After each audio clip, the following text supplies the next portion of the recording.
kan.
Iya, Pak.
Ya Bu, kita terkesan sekali ada kirimin kita nih fotonya Ibu lagi buat ini ya. Iya. Ini ya? Iya, Pak. Oh, jadi apa namanya nih? Serapannya, Kak. Yakinlah jika Kakak beli serapan sama kami 3 nyawa terselamatkan, Kak. Kok bisa kepikiran sampai buat ini Bu? Itu saking sepinya, Pak. Dari hari Kamis kemarin, itulah saat PPKM diberlakukan, nggak boleh makan di sini. Udah jalan kan pada ditutup. Ya udah, saking sepinya kami buat video gitu, tapi nggak tahu sampai viral ini. Tapi PPKM ini memang adalah satu keputusan yang baik ya dari pemerintah ya. Sementara di negara lain kan sudah bagus ya, semuanya sudah pelan-pelan sudah kembali pulih. Ibu Pari, kita harapkan Ibu juga legowo lah bahwa apa yang dilakukan pemerintah ini memang benar-benar adalah sesuatu yang baik. Dari Medan Peduli ini, jadi kita bersama kawan-kawan semua, hari ini kita mau booking lah 50 bungkus untuk kita bagikan kepada siapa saja yang nanti lewat yang bisa ambil dengan gratis. Ya Bu ya. Don't tell me that your love is gone, that your love is gone.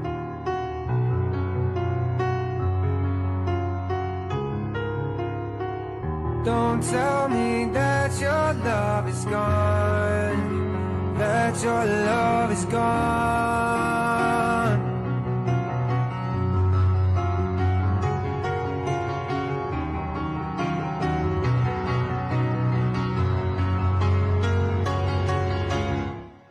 I'm sorry, don't leave me. I want you here with me. I know that your love is gone. I can't breathe, I'm so weak. I know this isn't easy. Don't tell me that your love is gone, that your love is gone. Terima kasih kepada Medan Peduli yang udah peduliin pedagang kecil kayak kami. Terima kasih banyak sekali lagi buat Medan Peduli.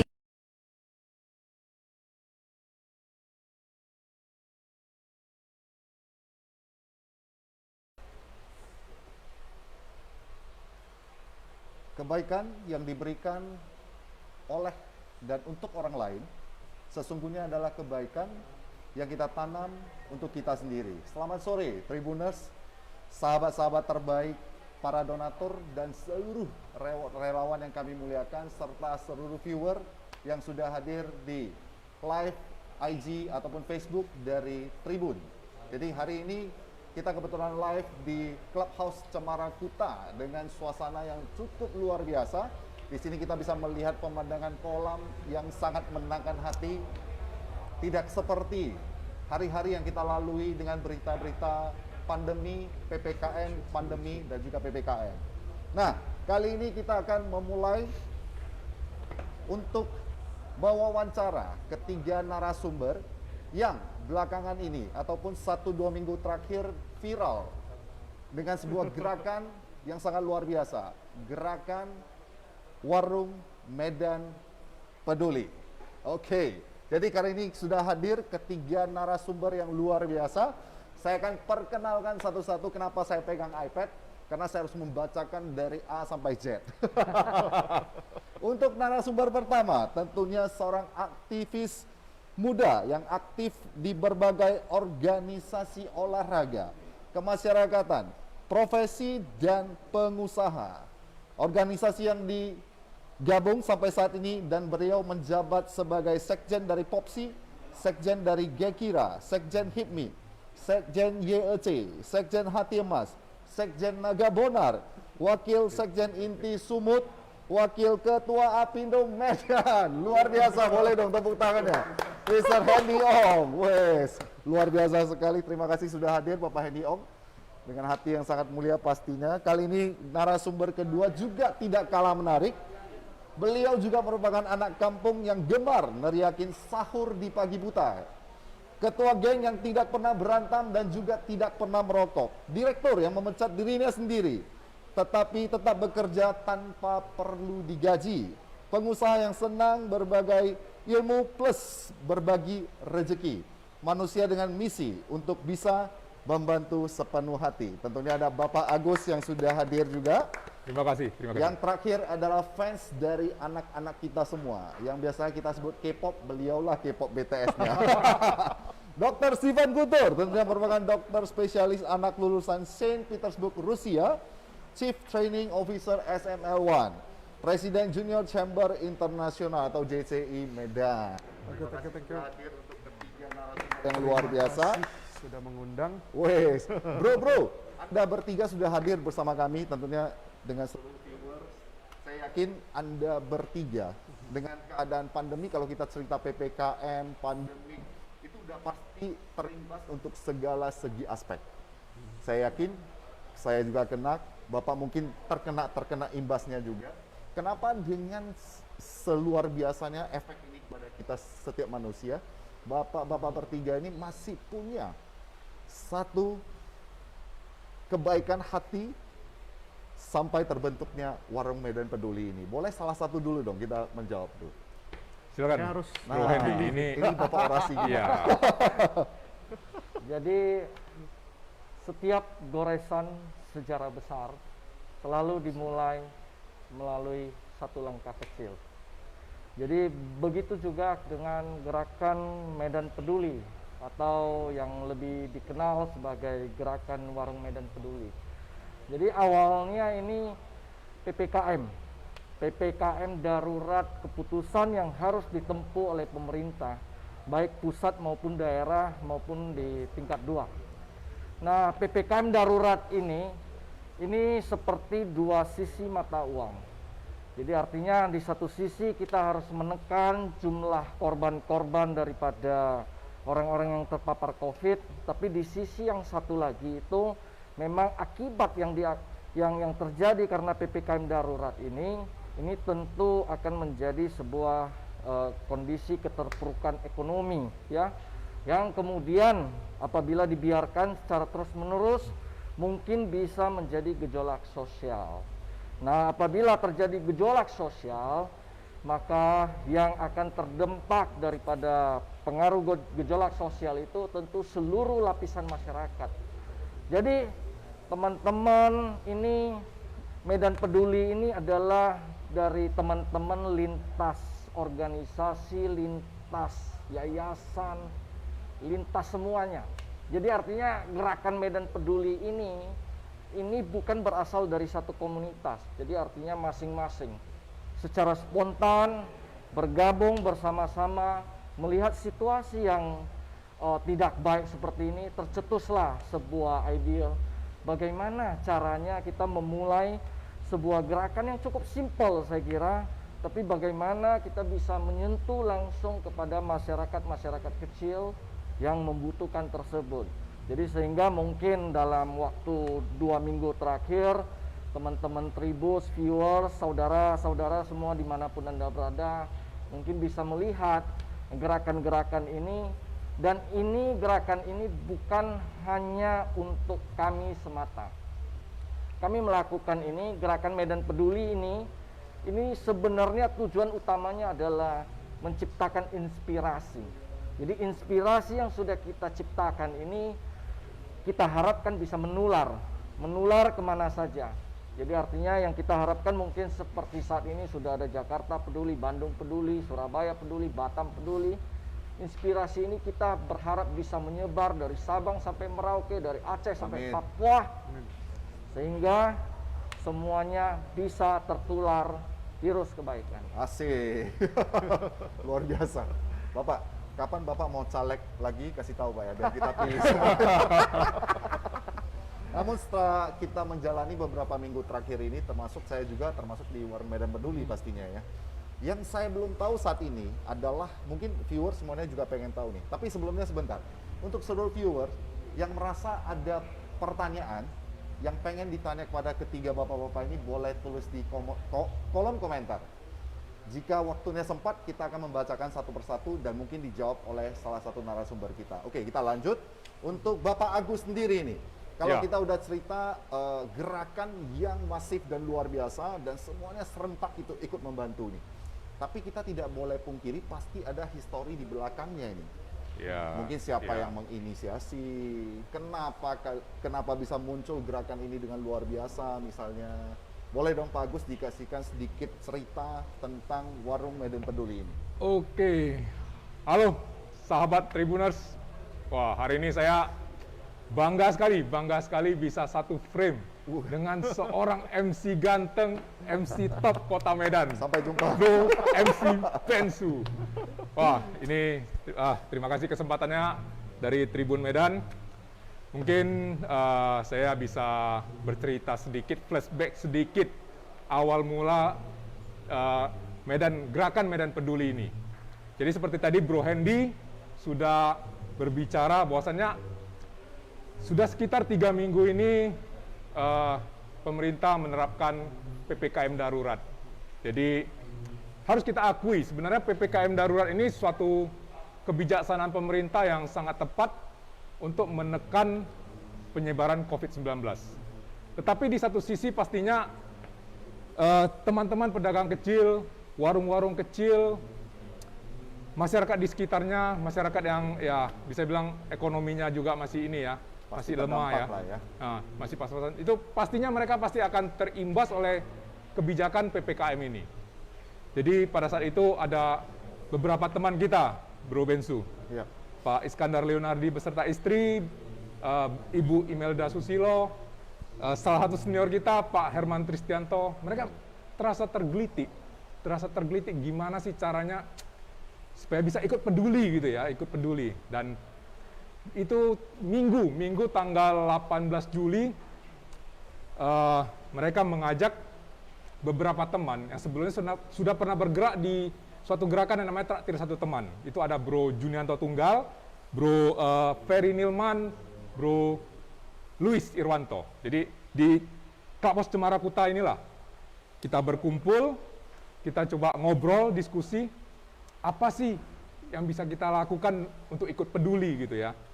Akhirnya dari sana timbul suatu ide supaya kita bisa membantu teman-teman warung yang terimbas dengan cara membeli makanan dari mereka, sehingga warungnya itu ada transaksi gitu ya, ada transaksi, dan makanan yang dibeli itu kita si pemilik warung juga mungkin kita bisa bantu untuk sama-sama sebarkan ke orang-orang di sekitar warung ini yang membutuhkan.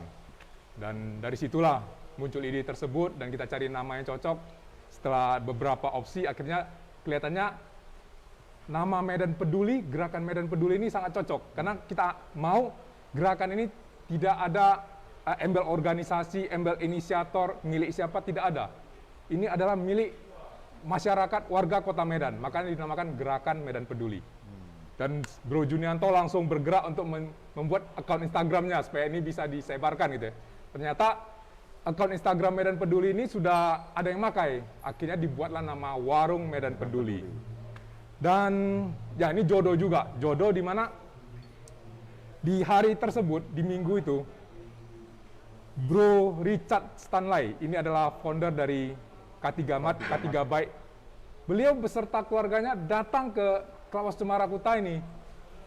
Dan di sana kita bahas lebih lanjut lagi ide tentang gerakan Medan Peduli ini. Ternyata Bro Richard sendiri dengan tim K3 Matnya juga sudah lagi mau melakukan gerakan yang seperti ini. Jadi kita sepakat untuk sama-sama melakukannya secara bersama-sama. Di sanalah ternyata kita informasikan ke beberapa teman yang luar biasa seperti Bro Hendy, seorang aktivis muda yang saya kira sudah banyak sekali membantu orang dengan melakukan banyak sekali kegiatan vaksin ini.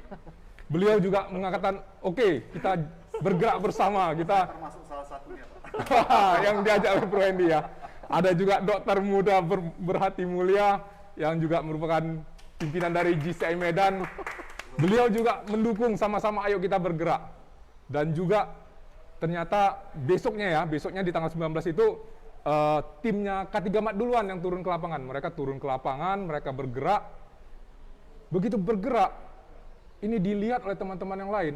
Waduh, itu sambutan dari teman-teman luar biasa. Ada beberapa teman influencer, selebgram seperti Lilisan Wijaya, Nini Lim, bahkan pengusaha-pengusaha Kota Medan yang cukup kita kagumi seperti Bro Peter Swendra, Bro Ricky Wijaya, itu mereka langsung menyambut dan mendukung penuh gitu.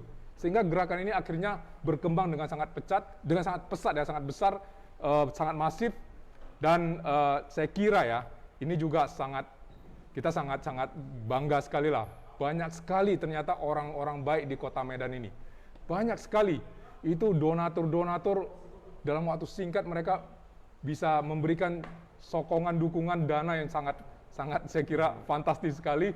Dan banyak sekali anak-anak muda yang merupakan orang-orang baik, mereka mau terjun dari pagi sampai malam membantu di lapangan untuk menghampiri warung-warung yang membutuhkan bantuan, dan mereka juga ikutan berbagi. Waduh, saya kira luar biasa. Jadi kurang lebih seperti itu awal mulanya gitu. Tapi mungkin saya bisa tekankan, gerakan ini adalah suatu gerakan yang murni milik warga Kota Medan. Tidak ada inisiatornya, tidak ada organisasi yang terlibat, tidak ada unsur pimpinan, segala hal. Ini semua adalah milik bersama.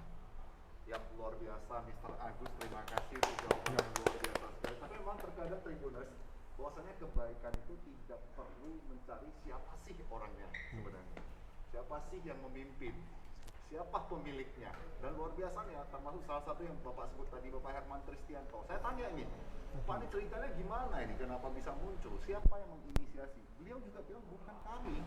Ini yang menginisiasi adalah orang-orang baik yang sudah lahir di Kota Medan dengan luar biasa sekali. Namun satu pertanyaan yang luar biasa, mungkin ini untuk Bapak Hendy, Om dulu nih. Nah, gerakan Warung Medan Peduli, apa aja yang sudah kita lakukan Pak sebenarnya untuk gerakan ini? Apa saja yang sudah dilakukan oleh para relawan dan lain-lain? Jadi sebenarnya sederhana ya, seperti yang tadi sudah diceritakan oleh Pak Agus. Jadi gerakan Medan Peduli ini sederhana sekali. Ada 3 berkat yang kita salurkan sebetulnya. Gerakan Medan Peduli memberkati atau mencari warung-warung di mana pemilik warung itu yang terdampak oleh PPKM darurat yang susah. Jadi kita cari kondisinya yang susah, kita bantu. Itu berkat pertama.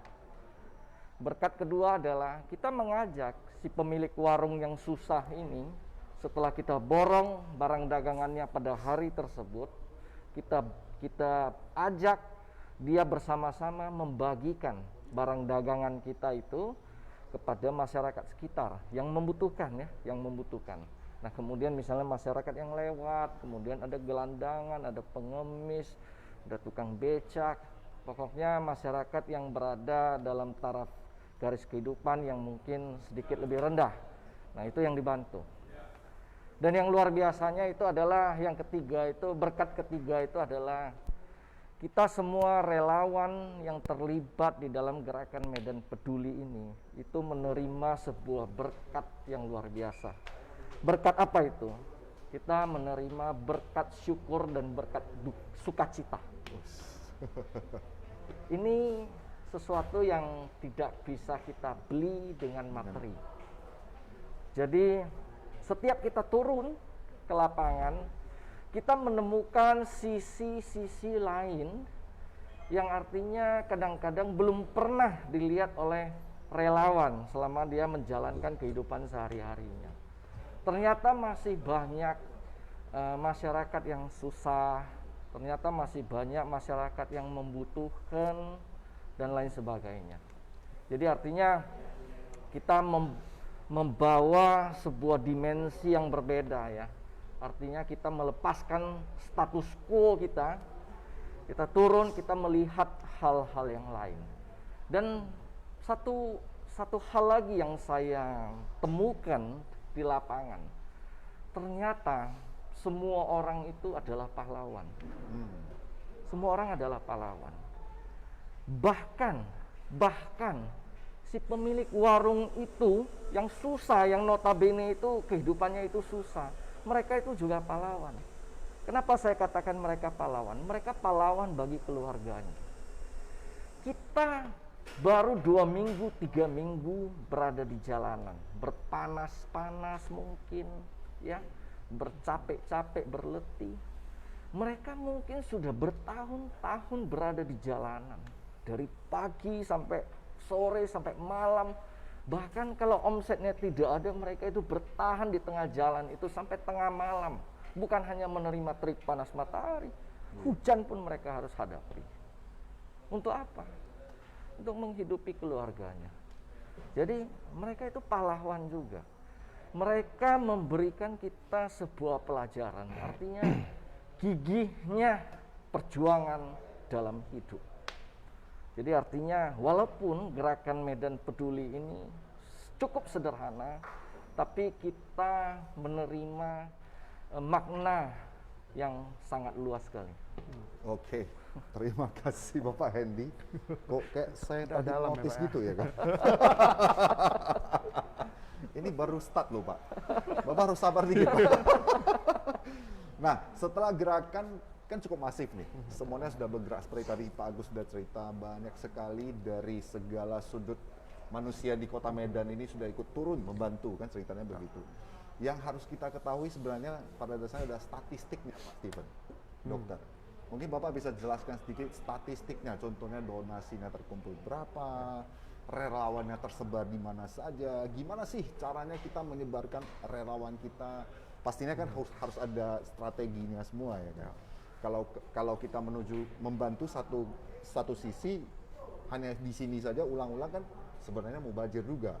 Gimana caranya supaya ini semuanya bisa terbagi dengan rata? Mungkin boleh dibagikan statistiknya dari. Ya, kalau misalnya dari donasi yang terkumpul ya, sebenarnya sekarang kita udah tutup ya, ketika di angka penutupan itu donasi yang terkumpul awalnya targetnya sebenarnya nggak ada target ya Pak ya, Nggak ada tapi target. terkumpul 1 miliar 1 juta lebih sedikit waktu itu. 1 miliar Ya, lebih. 1 miliar lebih. Tetapi setelah ditutup pun masih ada donatur yang tetap masuk. Sehingga sampai detik ini yang ada di kita kasnya itu ada 1 miliar 51 juta. 1 miliar 51 juta dan itu dari 1.200-an donatur. Ya, dan sampai kemarin malam, jadi kita setiap malam itu kita tetap mendata ya berapa warung yang terbantu. Di detik ini sudah ada 1.937 warung. Wow. Jadi kalau misalnya kalian Tribuners yang menonton ya ada yang warungnya terbantu, karena sering tuh ketika kita turun ke lapangan mereka akan bertanya, ini ada nggak Instagramnya mau di tag? Ya, karena kan nggak semua penjual warung itu Eksis juga dia. ya ada yang eksis, ada yang anak muda juga. Nah 1937 dan begitu dibeli makanannya kan kita bagikan. Ya, jumlah yang dibagikan itu sudah ada 83.730-an. Ya, jadi kalau misalnya Anda termasuk salah satu yang menerima itu, maka Anda satu dari 83.700-an itu. Wes, terima kasih. Tapi Sangat sekarang detail. tugas masih belum selesai ya Pak Bensu, karena Ya. sampai detik ini kita baru membagi sekitar 750 juta. Jadi masih ada 300 juta yang sebenarnya harus dibagikan. Dan kita sebenarnya ya mendata ini tidak terlalu susah ya menurut saya. Yang susah itu adalah relawan yang harus turun ke lapangan gitu. Karena saya sendiri juga ketika tidak bekerja, ya kebetulan saya harus di rumah sakit, tapi ketika off work ikut turun. Kadang membagi hanya untuk satu warung aja itu berat, bisa 1 jam hanya untuk satu warung. Karena ketika kita datang bisa jadi si penjual warung hanya sendiri. Iya. Tiba-tiba kita borong nih 100 ayam penyet misalnya, dan dia sendiri harus menyelesaikan atau menyiapkan 100 paket. Nah kadang kita relawan juga ikut ikut bantu, ikut membungkus, ikut menggoreng.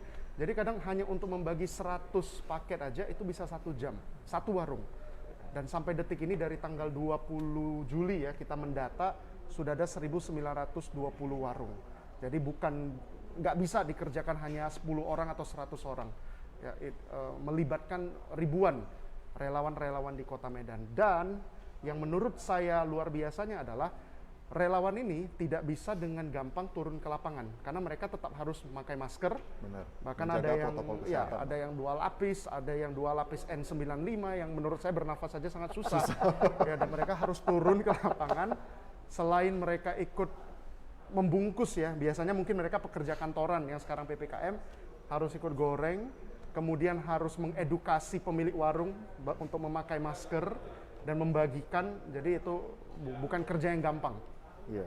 Ya, bukan kerja yang gampang. Oke, terima kasih penjelasannya luar biasa untuk ketiga narasumber ini. Cuman dari Dr. Steven Guntur tadi ada pernyataan yang mungkin sebelum saya pertanyakan kepada dokter, saya juga ingin ingatkan sekali lagi untuk seluruh viewers ataupun tribuners yang menonton live ini boleh ya menulis di kolom komentar untuk pertanyaannya boleh ditanyakan kepada ketiga narasumber ini. Namun satu pertanyaannya saya akan mewakili seluruhnya. Ya, Pak Bensu. Mungkin satu pertanyaan terserah siapa yang jawab nih.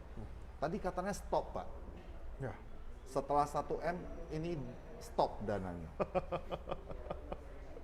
Sedangkan yang kita tahu Warung Medan Peduli ini sangat luar biasa efeknya untuk masyarakat yang terdampak PPKM ataupun pandemi ini. Kenapa di stop, Pak? Karena terlalu banyak nanti kami takut uangnya. Kita ada tanggung jawab. ini bukan uang kita ya, Pak ya. Ini uang masyarakat. Mungkin pun gitu ya. Iya, iya. Mungkin satu hal kita juga nggak mau ini dana yang masuk nanti terlalu besar, akhirnya kita juga harus terlalu panjang ya, ini terlalu panjang karena ini lagi masa pandemi dan juga mau supaya ini jangan terlalu panjang. Itu satu hal. Yang kedua juga kita mau supaya donatur-donatur yang baik hati ini mungkin tidak hanya mengalokasikan dananya hanya ke warung Medan Peduli gitu, bisa alokasikan ke tempat lain juga. Jadi berbagilah, berbagi. Itu mungkin satu hal juga. Jadi, Mungkin dari Bro Hendy juga ada. Jadi sebetulnya landasan keputusannya itu salah satu dipengaruhi oleh keputusan pemerintah ya. Jadi awalnya itu kan di Kota Medan itu harus menerima yang namanya PPKM darurat ya. Setelah itu melalui Bapak Presiden Jokowi sudah mengumumkan itu PPKM level 4 ya. Jadi sekarang kan sudah ada level 1 sampai level 4. Nah, kemudian batas pengetatan itu sudah sedikit diperlonggar. Yang dulunya itu warung-warungnya itu kan sama sekali tidak boleh dine in ya. Sekarang itu sudah boleh dine in dengan batas maksimal itu 20 menit ya.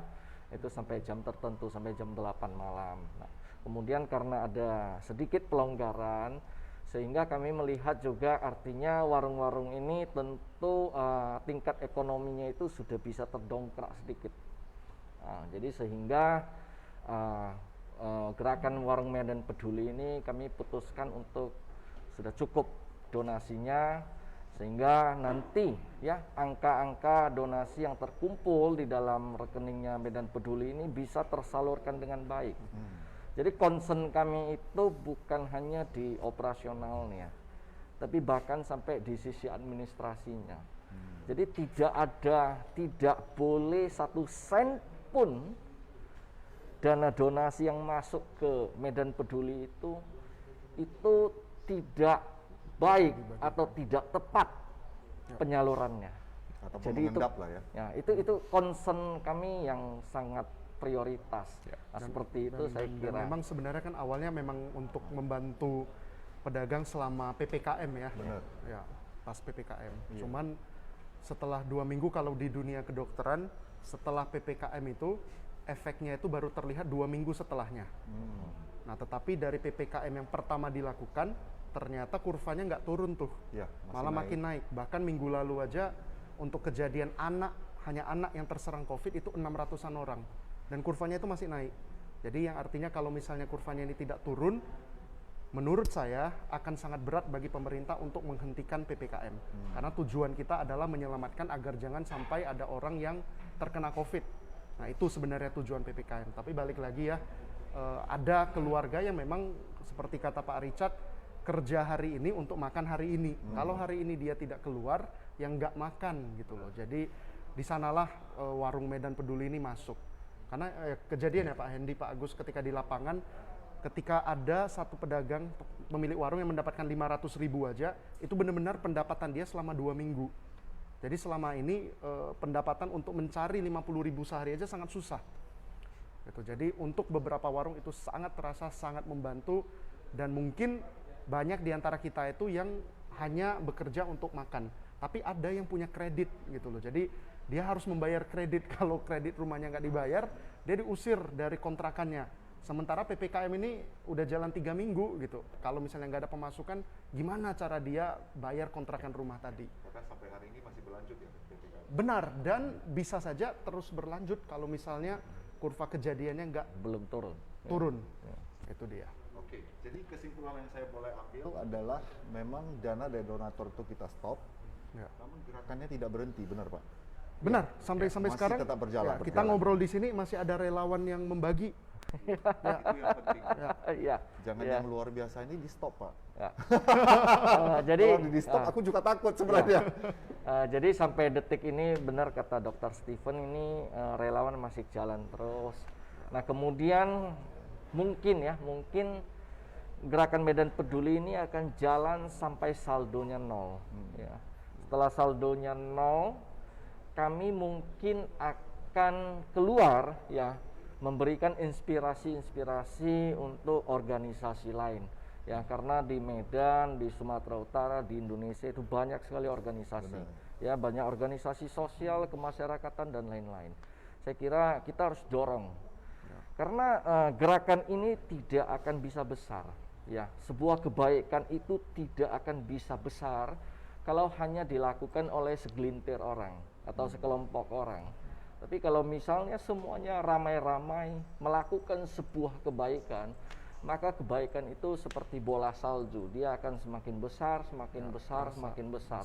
Dan sehingga suatu hari saya yakin Tuhan akan menjawab doa kita. Amin. Tuhan akan jawab doa kita, Tuhan akan angkat pandemi ini, angkat wabah ini dari bumi Indonesia dan bahkan dari dunia. Apabila memang Tuhan melihat sudah banyak orang-orang baik yang berani keluar.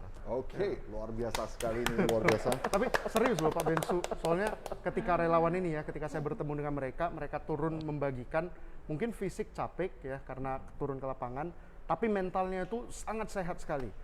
Karena saya sendiri merasa apa ya, seperti ada suntikan imun booster. Serius, jadi relawan-relawan yang mereka turun, mereka bisa jadi addicted. Ya, addicted karena rasa bahagianya itu sangat berbeda. Ya, ya. Dan sampai sekarang yang paling banyak kita bagikan itu ada di Medan Tembung. Jadi kalau 5 kecamatan ya, yang terbanyak itu Medan Tembung, Medan Timur, Medan Barat, Medan Helvetia ya Pak ya. Ya. Ya, dan satu lagi di Medan Kota. Nah, kalau di hari ini yang kita sekarang mulai agak fokuskan itu di 3, Medan Tuntungan, Medan Selayang, dan Medan Belawan.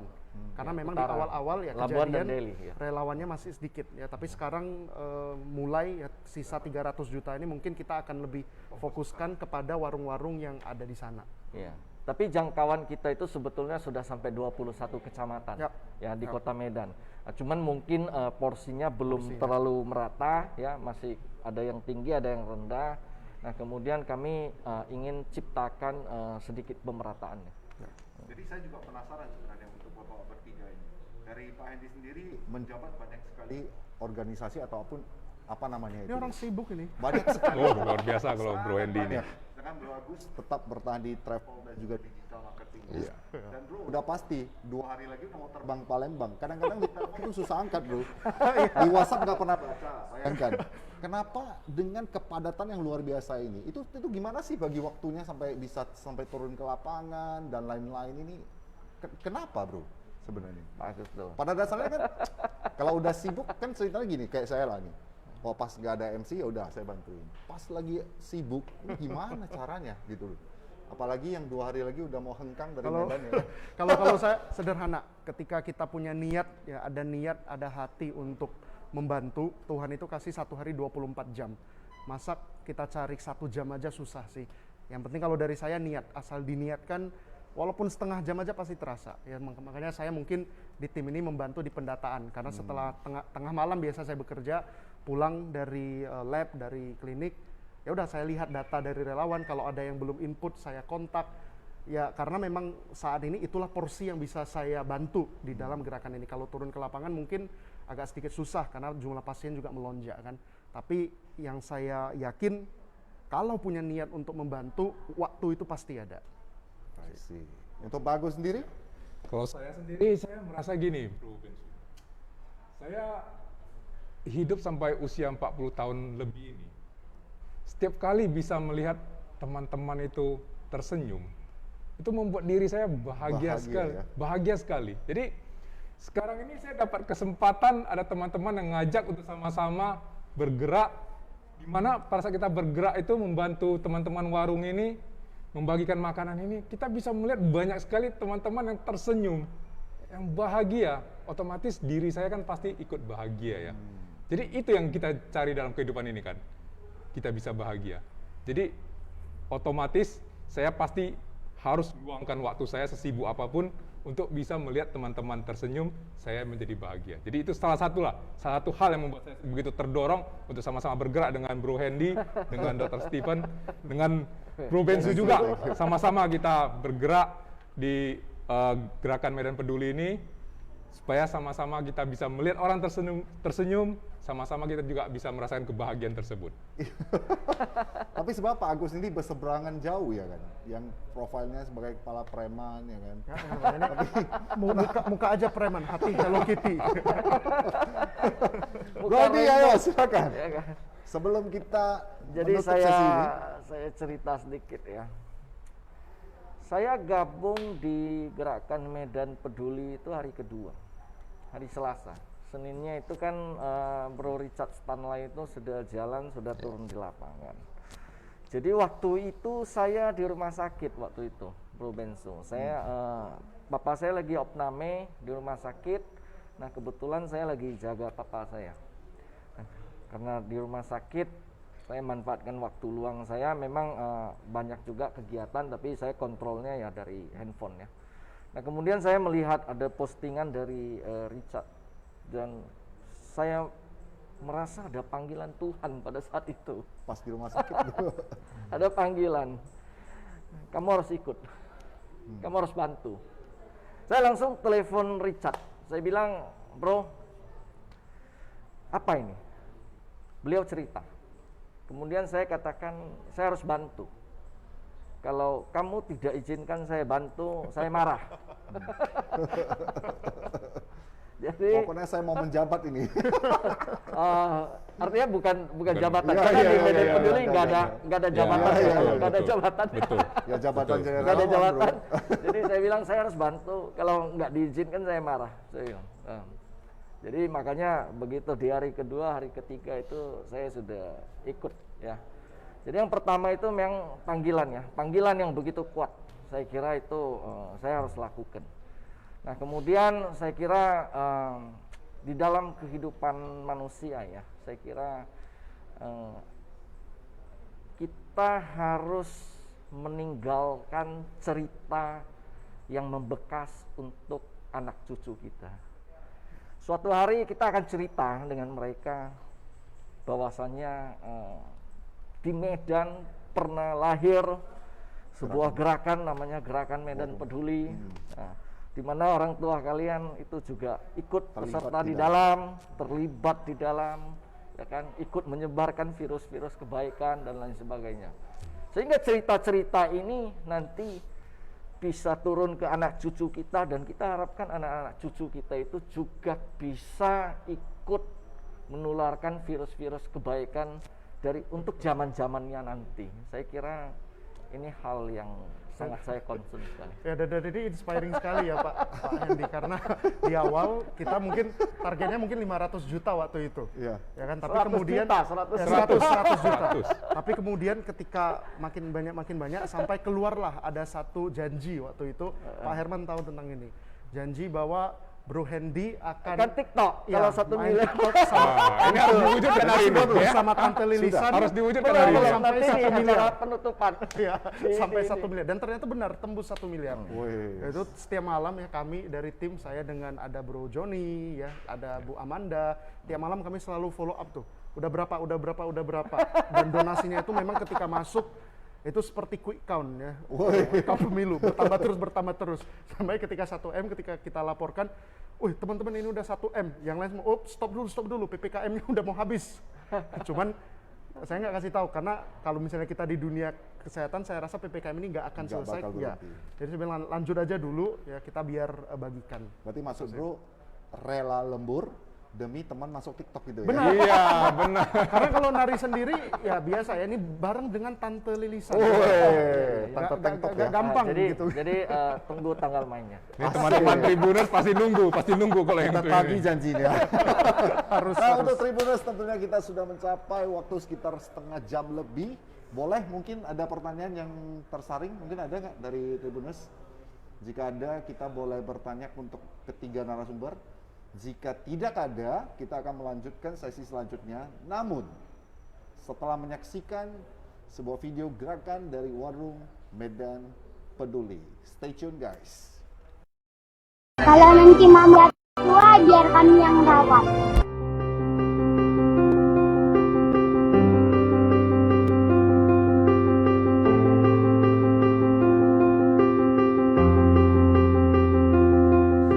Namanya siapa? Safira, Kak. Siapa? Safira. Safira apa? Safira Natasha Nenggolan, Kak. Kenapa dia mau jualan pusat-pusat deh? Ya, ini cuma dipisahkan, Kak. Hah?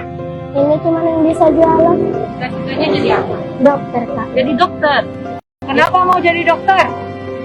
Biar bisa bantu orang yang sakit. Oh, kalau Isabella mau jadi apa? Dokter juga. Jadi dua-duanya mau jadi dokter. Kalau nanti mama udah tua, biar kami yang rawat. Udah jualan berapa lama ini? Mau setahun, Kak, bulan 8. Hebat ya, sukses ya. Bisa bantu mamanya jualan. Bangga nggak sama diri sendiri? Bangga. Bangga ya, nggak minta-minta ya. Kira-kira ada apa yang kalian inginkan tapi belum kesampaian? Kalau aku sih pengharapanku dari sini mau beli sepeda. Nggak enak bilangnya gitu. Ya dari dulu mau HP sama mama. Handphone. Iya, nggak kecapai-capai. Oh, di sekolah ya? Iya. Iya deh, jangan ya. Jangan lupa dipakai. Makasih ya, Kak.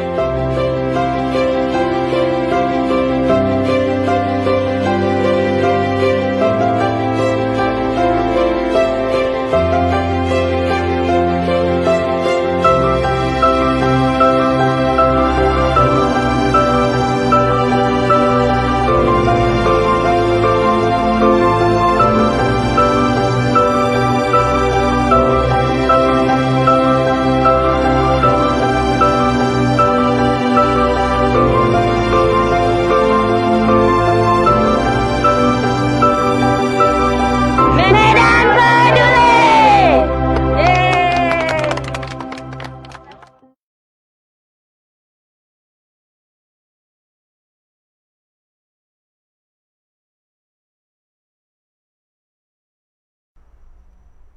Ya, tentunya kembali lagi bersama kami MC Bensu, tentunya Hendy Ong, Bapak Agus, dan juga Dr. Stephen Guntur. Terima kasih. Dapat bocoran nih dari timnya Tribun, bahwa semuanya tidak ada yang bertanya, malah semuanya memberikan apresiasi yang luar biasa. Tepuk tangan dulu dong untuk kita semua. Terima kasih untuk semuanya juga. Nah, kita akan melanjutkan sesi ini. Pastinya kita akan lebih seru lagi. Kali ini kita akan memasuki pertanyaan yang tentang lapangan yang sudah kita terjang. Oke, mungkin pertama kali turun ke lapangan. Pertama kali nih, kita cerita pertama kali. Karena saya tahu kan bisa Dr. Stephen kan kerjanya di rumah sakit. Bapak ini kan kantornya besar-besar pastinya dong, bro. Nah, termasuk Pak Agus juga. Tiba-tiba disuruh turun ke warung-warung. Kesannya apa ini yang pertama kali didapat? Silakan. Mungkin siapa dulu? Mungkin saya akan cerita tentang ini dengan Bro Richard Stanley. Kami ke warung di MMTC. Jadi di dalam kompleks MMTC itu banyak di sana warungnya. Saya rasa ada 50-an. Dan ketika kami datang itu mereka memasang bendera putih, tanda menyerah. Dan waktu itu ya benar udah 2 minggu karena memang sepi, ditutup. Biasanya mereka ada pasar malam, tetapi sejak PPKM itu ditutup. Dan lagi-lagi ketika ditanyakan ya setiap pemilik warung itu punya kontrakan, punya kredit yang harus dibayar, tetapi sama sekali menurun sekali, bahkan lebih dari 90% penurunan orang yang datang untuk makan, bahkan yang belanja lewat online juga berkurang. Nah, waktu itu diskusi dengan Pak Richard, kami membagikan total sekitar 25 juta di dalam kompleks warung MMTC. Dan memang 2.500 porsi makanan. Ya. Dan dibagikan secara masif. Waktu itu yang turun ada dari timnya Pak Richard, ya dari Masterpiece, dari Ketri, ada tim saya dari Atlantis, yaitu saya minta, dan mereka juga sangat bersemangat. Tetapi kembali lagi saya rasa kalau tidak punya jam terbang menjadi relawan, ini bisa jadi anarkis. Benar. Karena kami masih ingat ketika kami bagi di Jalan William Iskandar, Di begitu kami keluarkan makanan, itu seperti diserbu. Iya, kayak zombie gitu ya. Bener, serius Pak. Dan merinding semuanya, karena tangan itu datang dari depan, dari belakang, dari bawah, dan memang itu banyak makanan, dan tim kami juga banyak, total saya rasa ada 20 relawan yang membagi bersamaan. Nah, dan perasaannya itu sangat berbeda, karena saya juga dulu sering membagikan makanan, tetapi yang kali ini kerasa bahwa rakyat ini susah sekarang. Itu benar-benar berebut, sampai terakhir kami naik, ya kumpulkan balik, karena jangan sampai menimbulkan kerumunan, dan entah bagaimana di daerah sana memang orang-orang itu susah sekali pakai masker. Awalnya saya berpikir begitu, sampai ketika saya bertemu dengan beberapa orang, bukan nggak mau pakai masker, tapi uang beli masker aja nggak ada. Benar. Saya masih ingat ketika bagi, boleh tanya Pak Richard, yang datang itu banyak gelandangan, pengemis, yang tiba-tiba muncul. Awalnya nggak ada. Ketika kami nyampe nggak kelihatan, begitu mulai keluarkan makanan, itu tiba-tiba muncul di sana semua yang pakaiannya compang-camping. Bayangkan beli baju aja nggak bisa, gimana mau beli masker gitu loh. Jadi ya terakhir kami tarik, baru kami baginya di belakang. Ya tidak di jalan besar William Iskandar, karena takut menimbulkan kerumunan. Cuman perasaannya itu membuat kita semua ya waktu itu ketika membagi, Pak Agus datang juga, saya masih ingat Pak Agus ada di sana juga, Pak Hendy juga sepertinya, atau Pak JT ya. Nah ketika datang dari sana kami merasa bahwa this has to go on gitu. Hal ini harus terus, karena banyak sekali masyarakat yang susah dan terkadang tidak terlihat oleh kita, yang kerjanya di belakang meja, yang di dalam kantor, itu nggak terlihat. Benar. Itu. Untuk Pak Agus sendiri? Kalau saya mungkin agak berbeda dengan yang diceritakan oleh Bro Steven tadi. Tadi mereka berbagi dengan kondisi yang sangat banyak warung, ramai gitu ya. Saya ini justru banyak tipe yang main sendiri, solo. Jadi saya sering kadang-kadang malam juga saya sudah lebih santai, saya jalan sendiri ke warung-warung. Kenapa saya suka jalan sendiri? Karena preman tadi, Pak. Bukan soal preman. Nggak takut. Oke, lanjut Pak. Bukan Sorry, soal Pak. preman. Maaf. Mungkin ini juga suatu ini juga ya, supaya satu hal, ini kan masa pandemi ya. Jadi kalau dengan kita tidak jalan terlalu rame, itu juga mengurangi resiko. Itu satu hal. Karena saya juga usia udah agak ini juga Pak. Jadi resiko agak besar. ujung Jadi ya? kalau saya jalan sendiri, resiko saya juga agak rendah, itu satu hal. Kedua, saya bisa menikmati pada saat saya tidak terburu-buru. Kita kalau rame-rame kan agak terburu-buru gitu ya. Iya, Kalau saya sendiri, saya bisa santai, ngobrol dengan pemilik warungnya.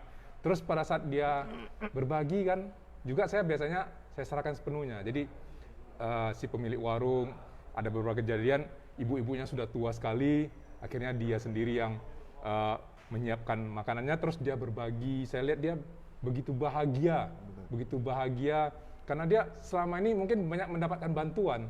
Tapi pada saat hari itu saya hadir di warung dia bisa memberi ke orang lain, Bukan saya, bukan warung Medan Peduli. Bukan, tapi dia, si ibu pemilik warung itu. Saya menikmati sekali momen-momen seperti itu. Jadi saya kira itu salah satu hal yang membuat saya begitu terkesan. Saya merasa ini suatu hal yang ya sangat patutlah kita menyisihkan waktu kita untuk menjalaninya. Jadi kalau saya agak beda seperti itu. Jadi ya ini suatu pengalaman yang luar biasa sekali. Ya saya berterima kasih sekali lah punya kesempatan juga jalan sama-sama di gerakan Medan Peduli, di warung Medan Peduli ini. Iya, sekali Mungkin lagi. Bro Hendy ini silakan.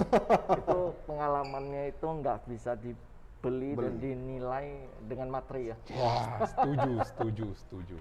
Jadi saya juga lebih kurang mungkin mirip-mirip karena dengan yang rame-rame juga pernah turun ya, yang sendiri juga pernah turun. Tapi memang yang kita rasakan itu memang luar biasa ya.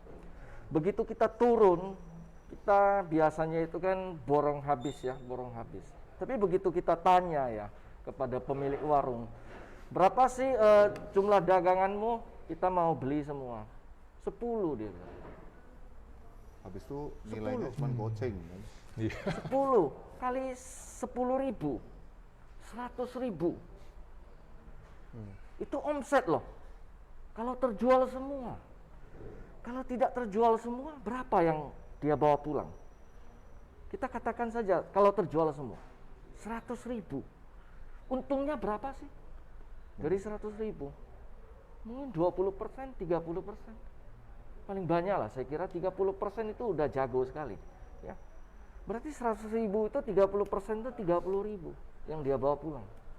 Dengan 30.000 itu dia itu harus menghidupi mungkin suami istri, beberapa orang anak ya, tambah lagi mungkin ada kredit ini, kredit itu, apa segala macam ya, tanggungan ini, sekolah, macam-macam.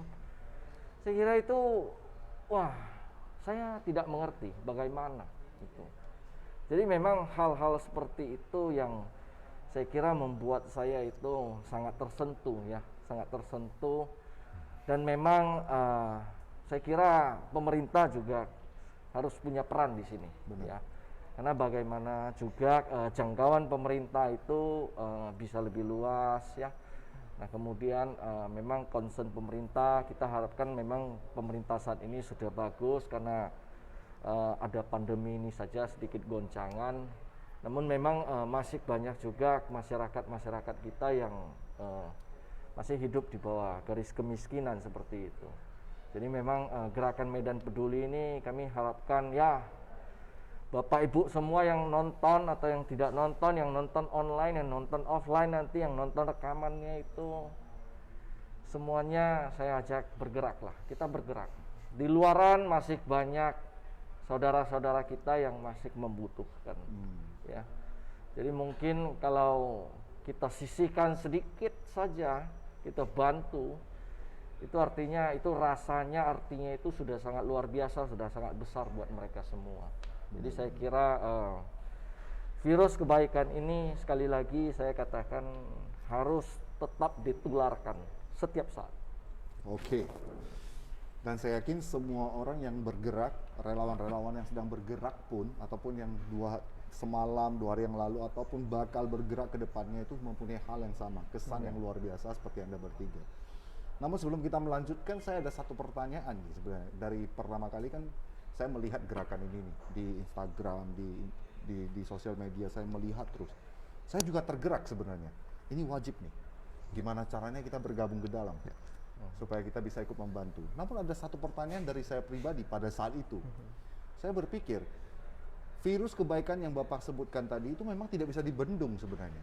Namanya udah kita mau berbuat baik, semuanya pasti tersentuh untuk ikut dan ikut. Namun tetap ada efek-efek yang bakal terjadi. Seperti yang tadi Pak Stephen Guntur mungkin cerita, bahwa saya mungkin ada yang bisa terserang COVID misalnya, atau terpapar COVID, ataupun masalah-masalah yang lain lah, terjadi kerumunan, misalnya kita kayak tadi zombinya muncul semua, misalnya seperti zombie, misalnya kan bisa terjadi kecelakaan untuk relawan-relawan misalnya. Nah ini kan ujung-ujungnya bisa langsung ke hukum nih ceritanya. Pernah nggak terpikir oleh bapak-bapak ini, bahwa ini mungkin bisa menjadi merugikan kita, padahal kita mau berbuat baik ini biasanya. Jadi terfikirkan iya. Jadi artinya segala risiko itu terfikirkan. Jadi tapi kita selalu ya, kita tiap hari itu di base camp kami di ada Malik Jack Urban, kita selalu ganti-gantian ya. Setiap pagi itu ganti-gantian itu memberikan jadwal, kita punya jadwal ganti-gantian memberikan briefing kepada relawan. Jadi artinya dari jam 10 sampai jam 12 itu relawan silakan datang untuk ambil logistik dan lain sebagainya. Kita berikan briefing ya, kita berikan briefing. Nah kemudian ada ground rules kita, ada SOP kita, itu selalu kita berikan juga. Nah kemudian mungkin dari video, saya juga beberapa kali kita buat video itu untuk selalu kita sharekan kepada teman-teman relawan. Nah kemudian kita juga pernah sekali itu Zoom meeting dengan leader-leader relawan, juga selalu kita tekankan yang memang prioritas kita itu adalah taati prosedur kesehatan ya. Jadi artinya masker ya, hand sanitizer dan lain sebagainya itu harus tetap dijaga ya. Artinya jaga dulu keselamatan diri masing-masing. Nah kemudian artinya keselamatan dan lain sebagainya di lalu lintas, hindarilah terjadinya laka lantas dan lain sebagainya, itu selalu kita ingatkan. Namun satu hal ya Bro Bensu ya, Setiap kebaikan itu, setiap tindakan apapun selalu punya resiko. Benar. Tapi kalau kita terlalu takut dengan resiko, tidak akan ada kebaikan yang pernah kita perbuat. Setuju. Setuju. Jadi artinya, so let's go. Udah, action saja kita lakukan. Tuhan beserta kita. Oke. Karena kebaikan itu pasti tidak akan tersentuh oleh apapun sebenarnya. Yang penting kita berbuat baik semua. Dan saya rasa ketika di dalam ya, risk management kita itu sangat bagus sebenarnya ya. Kalau misalnya kita lihat, kita mencari relawan yang sudah divaksin, ya kemudian menggunakan masker, dan orang yang kita bantu, setiap orang yang kita datangin kita juga bagikan masker. Ya. Jadi ketika yang pemilik warung memakai masker, kita memakai masker, resiko paparan itu lebih rendah. Lebih rendah. Dan dari pengalaman sebenarnya ketika kita aware, sadar bahwa kita akan bertemu dengan orang yang kita tidak tahu status kesehatannya, biasanya kita bisa lebih waspada. Lebih waspada. Dan sampai saat ini saya rasa kejadian di lapangan dari tanggal 20 kita udah bergerak hampir 2 minggu lebih. Ya, so far still so good gitu. Malah ya kenyataannya banyak juga sebenarnya masyarakat yang terkena COVID padahal mereka mungkin di rumah. Dan kebanyakan mungkin terkenanya dari asisten rumah tangga, dari orang yang datang ya. Dan memang ini saya rasa PR kita bersama, bagaimana kita bisa bersama-sama menurunkan kejadian COVID tanpa mengorbankan ekonomi mungkin ya, ekonomi, dan menjaga agar orang-orang yang kerja hari ini untuk makan hari ini mereka tetap bisa lanjut. Jadi ketika PPKM selesai, pandemi selesai, mereka masih tetap ada di bumi Medan ini. Pak Agus, mau ditambahkan? Saya kira cukup lah. Yang ini sudah jawaban dari dua berada ini sudah sangat-sangat mewakili. Cukup. Thank you untuk Hendy dan juga Dr. Stephen. Kali ini saya akan masuk ke sesi yang ditunggu-tunggu oleh setiap orang. Karena sesi ini saya merasa bahwasannya pasti ada kisah-kisah yang paling tidak terlupakan bagi Anda bertiga ini setelah Anda turun ke lapangan.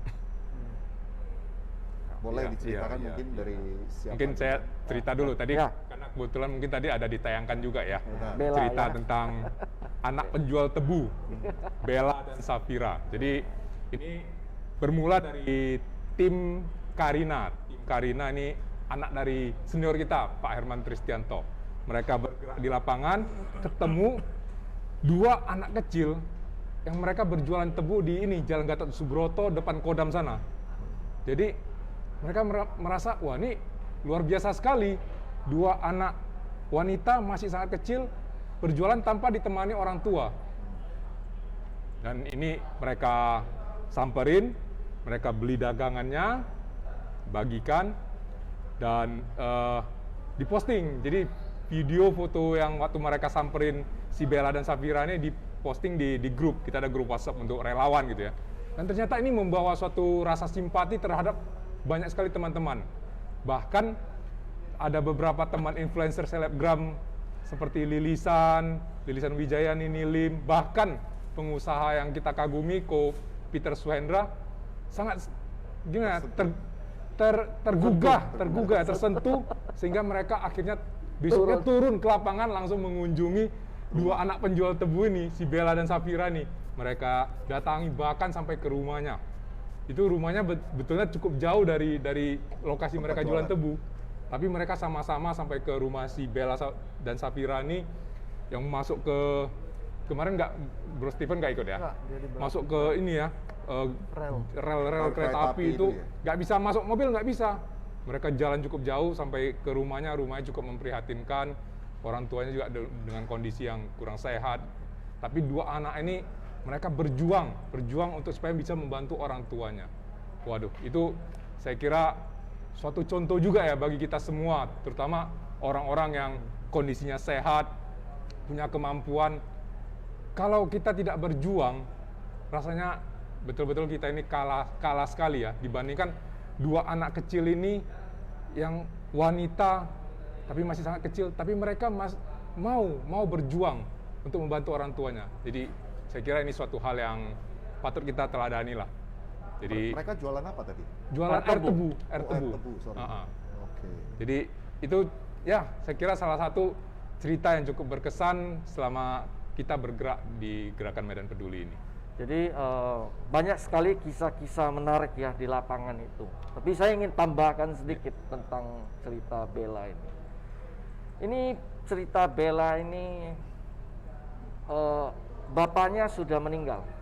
Ya, bapaknya sudah meninggal, ibunya sakit. Makanya ibunya di rumah. Nah, kemudian si Bella dan Safira ini umur 13 dan 12 tahun. Di bawahnya lagi itu ada 3 orang lagi adiknya. Jadi mereka 5 bersaudara, ya, 5 bersaudara, 3 itu masih kecil. Sehingga ibunya yang sakit itu sama 3 anaknya itu di rumah. Jadi Bella dan Safira itu umur 13 dan 12. Mereka yang keluar menjadi tulang punggung keluarga. Mereka boleh jadi pengemis toh? Benar. Boleh kan? Jadi pengemis kadang-kadang saya kira daripada jualan air tebu, dia lebih cuannya lebih gede merasa. Betul.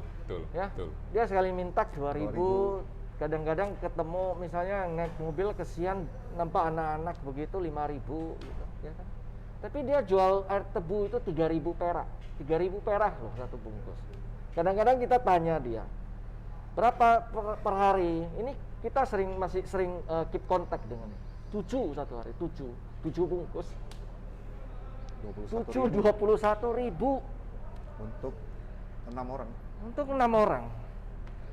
Kemudian kita tanya, why? Kenapa kamu masih mau jualan tebu? Jadi dia katakan lebih baik uang yang dihasilkan itu adalah hasil perjuangan daripada dia menjadi mental pengemis atau mental meminta-minta. Oh, ini pelajaran yang luar biasa. Saya kira mereka 2 orang ini adalah harapan bangsa, masa depan bangsa. Saya kira mereka walaupun berasal dari keluarga-keluarga yang ya katakanlah tidak beruntung, tapi saya kira mereka punya potensi. Dan ini cerita yang luar biasa, saya kira mengagumkan sekali. Ya. Bella dan juga Ya. Safira. Ya. Tentunya untuk seluruh Tribuners kami harapkan juga ikut mendoakan untuk kedua anak ini beserta seluruh keluarga besarnya tetaplah dilindungi Iya, oleh Tuhan. dan yang satu Maha hal Kuasa. lagi yang buat kita kagum itu ya, mereka sekolah loh. Si Bella Safira ini sekolah. Jadi mereka tetap sekolah, mereka jualan tebu. Sembari mereka jualan tebu itu mereka belajar. Mereka bawa buku pelajarannya, ya waktu lagi sepi ya mereka belajar, kerjakan PR apa segala macam. Tadi umur berapa nih Bella dan 13-12. Mungkin saya kira ya teman-teman Tribuners semua ya, kita coba flashback, kita umur 13, 12 tahun kita itu lagi di mana coba? Pernah terbayangkan nggak?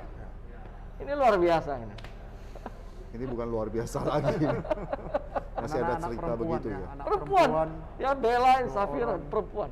dorong becak, Ya, ya becak jualan tebu yang berat itu, ya, ngengkol mesin, muter tebu sendiri. iya. Itu nggak gampang loh. Kalau mungkin suruh saya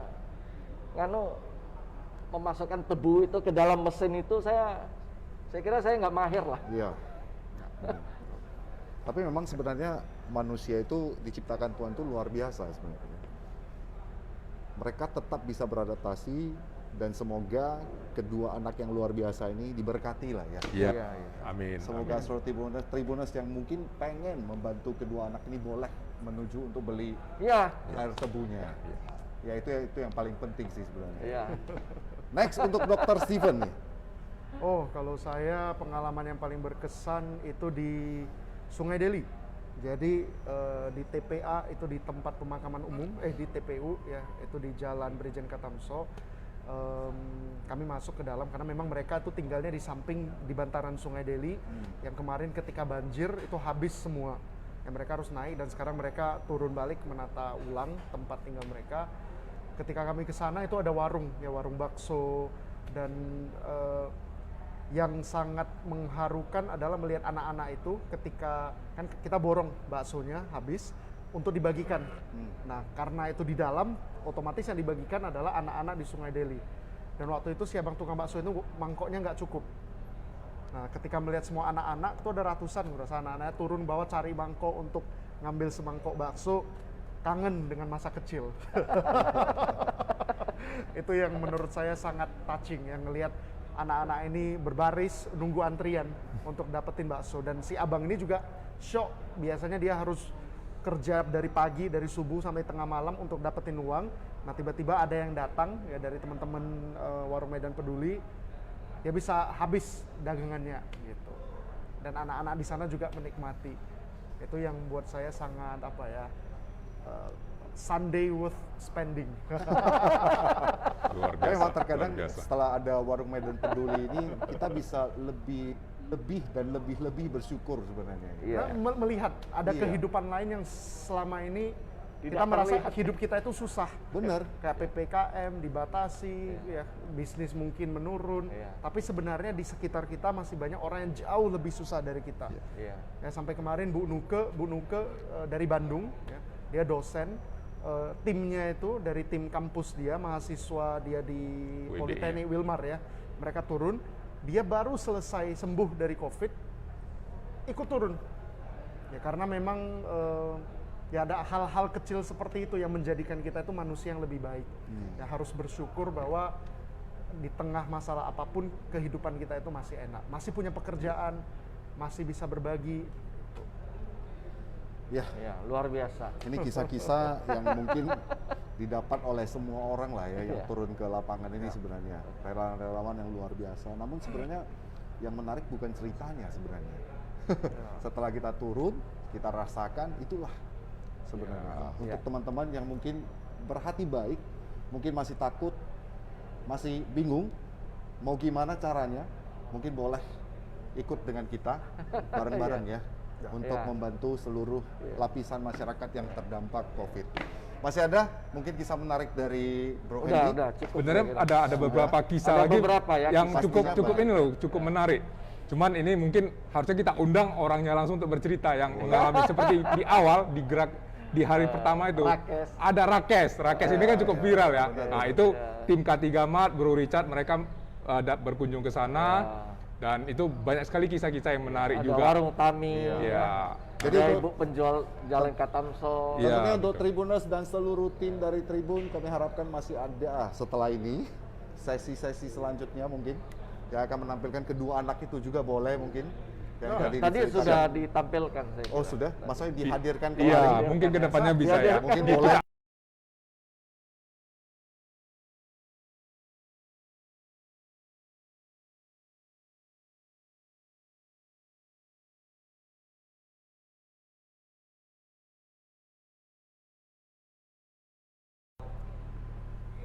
Oke, tentunya kita sudah masuk ke penghujung. Nah, kali ini saya ingin mempersilakan untuk Dr. Stephen mungkin untuk closing statement kita sebelum kita izin mendahului. Silakan. Kalau dari saya, apa yang saya pelajari ya dari Warung Medan Peduli ini, melihat banyaknya relawan, donatur, ya. Saya ingin mengatakan bahwa asalkan ada niat yang baik, percayalah tidak ada waktu yang tidak cukup. Asalkan ada niat, pasti selalu ada jalan untuk membantu orang. Itu aja dari saya. Terima kasih untuk Dr. Stephen Guntur yang sudah memberikan waktu untuk hadir pastinya. Sama-sama. Untuk Bapak Agus, Terima kasih teman-teman Tribuners.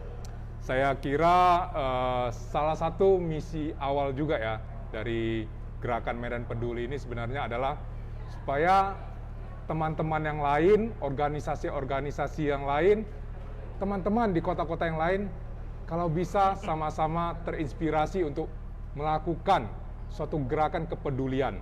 Jadi mudah-mudahan gerakan yang kami mulai ini, Gerakan Medan Peduli ini bisa membuat teman-teman semuanya sama-sama ikut peduli, sama-sama ikut bergerak, dan mudah-mudahan ini bisa membantu saudara-saudara kita untuk bisa ya melewati masa-masa sulit ini. Saya kira itu saja. amin. Thank you Bro Terima kasih. Agus. Tentunya yang terakhir, Mr. Hendy Ong. Saya ingin sapa orang-orang baik yang ada di Kota Medan, di Sumatera Utara, di Indonesia. Hai orang-orang baik semua, ayo bangkit, ayo kita keluar, kita tularkan virus kebaikan di mana saja, Kita sebarkan virus kebaikan. Kebaikan akan memenuhi bumi Indonesia. Sampai jumpa. Terima kasih untuk ketiga narasumber, tentunya untuk Tribuners.